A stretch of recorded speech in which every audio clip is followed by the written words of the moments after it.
बिस्मिल्लाहिर्रहमानिर्रहीम। अस्सलामुअलैकुम दोस्तों, मैं अहमद वदान आपको अपने चैनल एग्रीकल्चर हब में खुशामदीद कहता हूँ।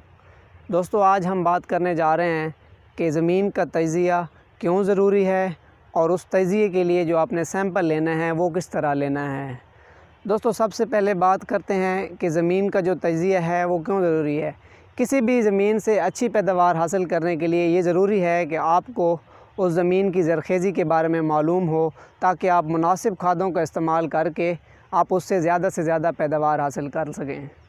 तो दोस्तों, ज़मीन के तजिया उसकी ज़रख़ेज़ी मालूम करने के लिए जो आपको सबसे बुनियादी चीज़ है और जो अहम मसला वो पेश आता है वो ये है कि आपने उस ज़मीन से सैंपल किस तरह लेना है ताकि आप उसका तजिया करा सकें।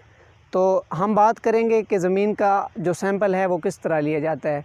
इसके लिए दो तरीके हैं। या तो आपके पास आगर का होना ज़रूरी है। आगर एक ऐसा आला है जिसको इस्तेमाल करके आप मुख्तलिफ़ जगह से सैंपल ले सकते हैं। या फिर अगर आपके पास वो चीज़ नहीं है तो आप अल्टरनेटिव मेथड उसका ये है कि आप कसी वगैरह से भी मुख्तलिफ़ जगह से सैंपल ले सकते हैं।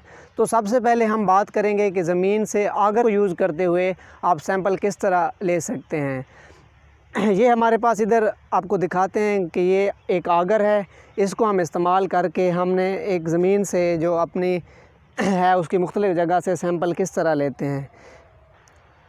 तो दोस्तों, अब ज़मीन से सैंपल लेने के लिए आपको क्या क्या चीज़ें दरकार हैं। उसके लिए आपके पास सबसे पहले तो ये इसको आगर बोलते हैं, जिसकी मदद से हम ज़मीन से सैंपल ले सकते हैं और मुख्तलिफ़ गहराइयों से मुख्तलिफ़ डेप्थ से आप सैंपल लेते हैं। इस अगर ये आपके पास नहीं है तो आप सिंपल जो कसी आपके पास फार्म पे होती है आप उसकी मदद से भी सैंपल ले सकते हैं। दूसरे नंबर पे इस तरह का एक शापर या बैग आपके पास होना चाहिए जिसमें आपने सैंपल को या मिट्टी को आपने स्टोर करना है।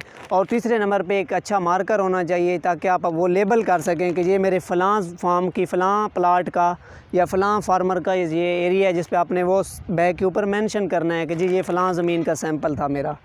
तो अब बात करेंगे कि आपने सैंपल लेना किस तरह है। अगर आपके पास आगर मौजूद है तो आपको इस तरह प्लेस करना है और इसकी मदद इसको ऊपर से ज़ोर से घुमाना है ताकि आप मुख्तलिफ़ डेप्थ से सैंपल लें।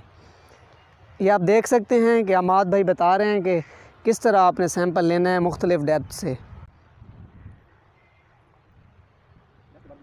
या कितनी डेप्थ से सैंपल लेना है। ये डिपेंड करता है कि आप कौन सी क्रॉप लगाना चाह रहे हैं। दोस्तों, तो अगर आप क्रॉप लगाना चाह रहे हैं जो कि डीप रूटेड है, जैसे कि शुगर केन है, कॉटन है, तो आपने फिर 30 या 30 से ज़्यादा सेंटीमीटर की डेप्थ पे आपने जाके इसका सैंपल ज़मीन का लेना होगा। लेकिन अगर आपने राइस लगानी है जो कि शैलो या जिनकी ज़्यादा डेप्थ पे जड़ें नहीं जाती, ये जैसे कि वीट हो गई, तो आप फिर इसको मैक्सिमम 15 सेंटीमीटर तक सैंपल लें।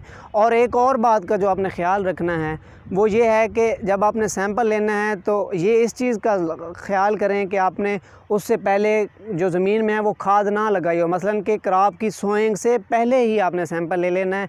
ये ना हो कि आपने खाद अप्लाई कर दी है और उसके बाद आप फिर ज़रख़ेज़ी का टेस्ट कराने जा रहे हैं, तो इस तरह आपके जो रिज़ल्ट्स आएंगे वो सही नहीं आएंगे। और सैंपल तकरीबन इस तरह है कि आपने ये एक प्लाट आपको नज़र आ रहा है, जैसे इसमें से मुख्तलिफ़ जगह से 4 या 5 जगह से आप सैंपल ले लें। इसकी मदद से ले लें या फिर कसी की मदद से मुख्तलिफ़ किस्म की जगह से 4-5 सैंपल लेने हैं। उसका एक मिक्स, एक कंपोजिट सैंपल बनाना है और फिर उसमें से आप तकरीबन 1 किलो जो कंपोजिट सैंपल है उसको आपने इस बैग में स्टोर करके लेबल कर देना है। इस तरह आपको हमने बताया है कि आप ज़मीन से एक अपनी जो है वो सैंपल किस तरह लेते हैं, एक अच्छा सैंपल, और उसका ज़रख़ेज़ी का टेस्ट कैसे करा सकते हैं और कहाँ से करा सकते हैं। ये आपको पता होगा कि हर डिस्ट्रिक्ट में ही, पंजाब में या ओवरऑल पाकिस्तान हर डिस्ट्रिक्ट में ही फर्टिलिटी लैब्स हैं जो इंतहाई सस्ती कीमत में तकरीबन 10 रुपये एक सैंपल का लेते हैं और आपकी ज़मीन की ज़रख़ेज़ी का वो आपको टेस्ट करके दे सकेंगे, जिसकी बुनियाद पर अगर आप मुतवाज़िन और जो ज़मीन की ज़रूरत के मुताबिक खादों का अगर इस्तेमाल करेंगे तो एक अच्छी पैदावार हासिल कर सकते हैं। दोस्तों, मैं उम्मीद करता हूँ आपको ये आज की हमारी वीडियो पसंद आई होगी। मज़ीद ऐसी वीडियोज़ को देखने के लिए हमारे चैनल्स को लाइक और सब्सक्राइब कर दीजिएगा। अल्लाह हाफ़िज़। और अगर आपने अभी तक हमारा चैनल सब्सक्राइब नहीं किया तो फ़ौरन सब्सक्राइब कीजिए, साथ ही बेल आइकॉन पर क्लिक करें ताकि मज़ीद आने वाली वीडियो है वो आपको वक्त पर मिलती रहें। अल्लाह हाफ़िज़।